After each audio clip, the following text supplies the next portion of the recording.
Oftentimes when we meet people, we'll ask them, what's your best quality? What's the best thing about you? Why should I like you? What is it? Now think about that. Think about that question. Now let me tell you what I ask people. I'm a little different. I say, tell me what you feel is your biggest flaw. That's what I want to know about you. If you look at you and you were to say, you're going to date me, but this is my biggest flaw, what would it be? I'd rather start there. See, start at the bottom and work your way up. Find out, okay, if this is this person's biggest flaw and this is what they could admit to, you know, the level of where they're at, okay, great. Then you can determine, is that a level of problems you could put up with? Everybody in life has problems and situations. You cannot fully avoid that. You can choose who you choose to put yourself around. So the way I look at it is, how much bullshit does this person have in their life? Can I put up with the amount of bullshit in their life? And especially for an extended amount of time, because now if I merge my life with this person, you see where I'm going with this?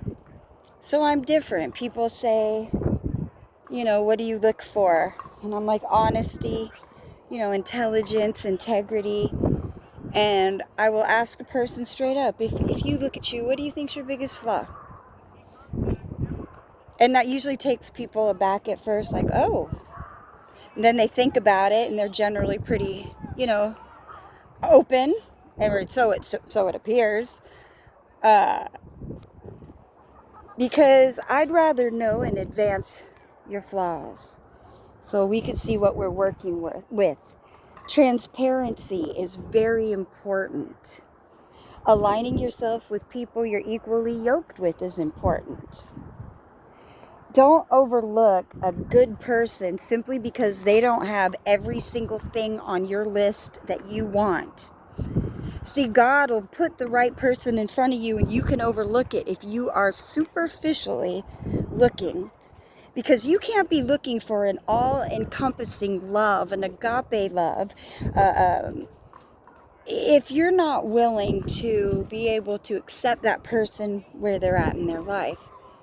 You know, because there's different types of love, of course. You know, you have familial, you have eros, you have, and, you know, the different types of love. So when I ask a person what their biggest flaw is, of course, I also will admit mine, because I want people to know up front what I'm about. People say to me, so I told you mine, what is yours? And my biggest flaw is that I could be rude and passive aggressive. I talk too fast. I shouldn't. I should think my words out further than I do sometimes. Then the reason I can see this now is because I'm coming out of a cycle of old thinking, and I am changing and repenting. I've changed my ways, so I could see old behaviors that I used to have in cycles that I'm trying to break.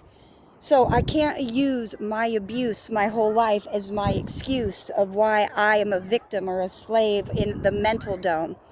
No, I got to accept it and move forward. So I'm like, hey, here's what I'm working on right now. My biggest flaw is, because I am overcoming abuse, because I am being delivered of a lot of old stuff, it's causing me to sometimes get PTSD, to where I will act out and say something out of fear. Because generally when I am being a smartass, I'm kind of in a bit of fear, but I always have not good things in mind. I mean well. I do not mean that I'm trying to be evil or mean. I'm not trying to be mean.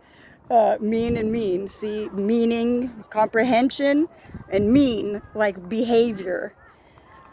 I'm trying to be clear in my words. So I like people to know sometimes I could smart off at the mouth. I always come back eventually and say, I'm sorry. That's one thing you can say about me. Most people admit it. Anytime that I've been wrong and it's been, like something where I've talked to them, I'm like, I'm so sorry. I was wrong. I'm so sorry. Please have compassion and forgive me. I'm not going to do that. I'm not that person. And a changed person's lifestyle choices and changes will show if you mean it or not. Anybody can say anything. Anybody could say they're a changed person. So what? Show me 5 years from now if you're still a changed person. Show me a year from now if what you told me last year was truthful of, whatever. So growth is key. For me, I pray people have compassion on me because honestly, I've been an asshole to certain people in the way I talk. Not anything physical, not anything I've literally done, but I could be a smart ass. And a smart ass is not beneficial to self or to anybody. That is not productive. Now, part of the time when I'm being a smart ass, it's not literally trying to be rude. It's a coaching technique, unfortunately, that I've kind of used to razzle people because I hung around a lot of guys and they would razzle one another, and the way they would help each other was kind of like a light hazing. So sometimes I smart off at the mouth thinking I'm not one of the guys. Like I'm not a lesbian. I don't think I'm a man. I'm not trying to say I'm a dude. I just because people will say, oh my gosh, what is she trying to say, and over exaggerate a situation. That's not what I mean either. But gosh, now I'm embarrassed because my words. See, here comes the stutter, but that's okay. So I hope, though, that people have compassion on me. And I would hope that if I still had people out there that disliked me, I'd hope they would come to me if it's something I've done so that I could clarify, rectify, fix, or whatever I can. But I don't really have like a lot of enemies, but I have people that I may have hurt's feelings, people who have unanswered questions about things I've done over my life and why. So not like literal harm, but it's something that sticks in a person's mental dome. And I want people's memories to be good of me or honest. Even if someone was to say, you know what, I didn't really like Jody. She wasn't really my type, but you know what? I'm going to say I've seen the progress in her. And even though I don't really like her, I really did watch her and see like, okay, this dumb bitch is trying to do better. So I'm gonna just give it a pass. I ain't gonna hang out with her, but I ain't gonna mess with it either.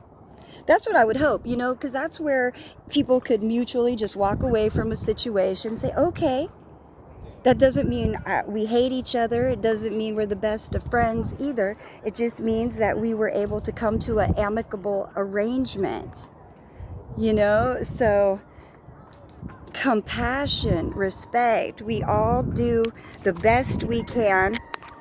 We all do the best we can in the situations we are in.